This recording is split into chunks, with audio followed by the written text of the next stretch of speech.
അപ്പോൾ നമുക്ക് അടുത്ത വാർത്തയിലേക്ക് പോകാം. Reporter breaking. വെഞ്ഞാറമൂട് കൂട്ടക്കൊലപാതകത്തിനിടയിലും പ്രതി അഫാൻ കടക്കാർക്ക് പണം നൽകിയത് കടക്കാർ വീട്ടിൽ വരുന്നത് ഒഴിവാക്കാൻ. പണം നൽകിയില്ലെങ്കിൽ വീട്ടിൽ വന്ന് പ്രശ്നമുണ്ടാക്കുമെന്ന് ചിലർ പറഞ്ഞിരുന്നു. വീട്ടിൽ വന്നാൽ കൊലപാതക വിവരം പുറത്തറിയും.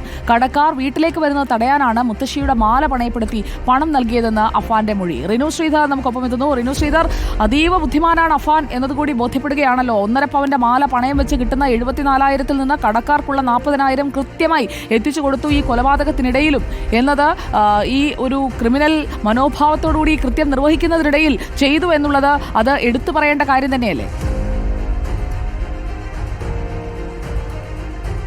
സുജയ, കൃത്യമായി പ്ലാൻ ചെയ്ത് തന്നെയാണ് ഇത്തരമൊരു കൂട്ടക്കൊലപാതകം അഫാൻ നടത്തിയത് എന്നുള്ളതിനൊരു തെളിവ് കൂടിയാണ് ഈ മൊഴിയിൽ നിന്ന് നമുക്ക് വിശദാംശമായി പുറത്ത് നൽകാൻ കഴിയുന്നത്. നേരത്തെ തന്നെ മൊഴിയുടെ ചില ഭാഗങ്ങളൊക്കെ തന്നെ പുറത്തു വന്നിരുന്നു.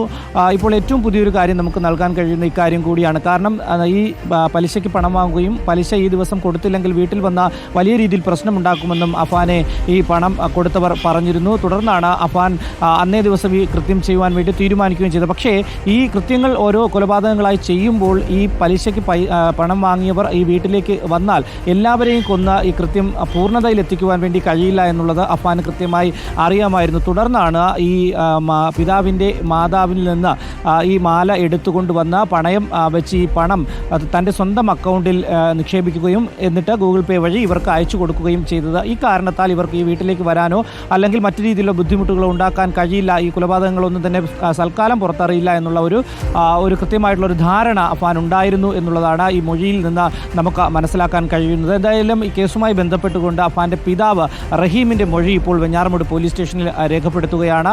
ഇന്ന് രാവിലെയൊക്കെ തന്നെ അദ്ദേഹത്തിന്റെ മൊഴിയുടെ വിശദാംശങ്ങളൊക്കെ തന്നെ പുറത്തു വന്നിരുന്നു. പക്ഷേ അത് ഔദ്യോഗികമായി അദ്ദേഹത്തിന്റെ മൊഴി ഇതുവരെയും ഒരു പോലീസ് സ്റ്റേഷനിലും രേഖപ്പെടുത്തിയിരുന്നില്ല. ആദ്യമായാണ് വെഞ്ഞാറമൂട് പോലീസ് സ്റ്റേഷനിൽ അദ്ദേഹത്തിന്റെ മൊഴി രേഖപ്പെടുത്തുന്നത്. ഏകദേശം 2 മണിക്കൂറോളമാകുന്നു അദ്ദേഹം ഈ പോലീസ് സ്റ്റേഷനിൽ എത്തിയിട്ട്. ഈ മൊഴി രേഖപ്പെടുത്തിയതിനു ശേഷം പുറത്തേക്ക് വന്ന് അദ്ദേഹം മാധ്യമങ്ങളോട് സംസാരിക്കുമെന്നാണ് ഇപ്പോൾ പറഞ്ഞിട്ടുള്ളത്. സുജയ.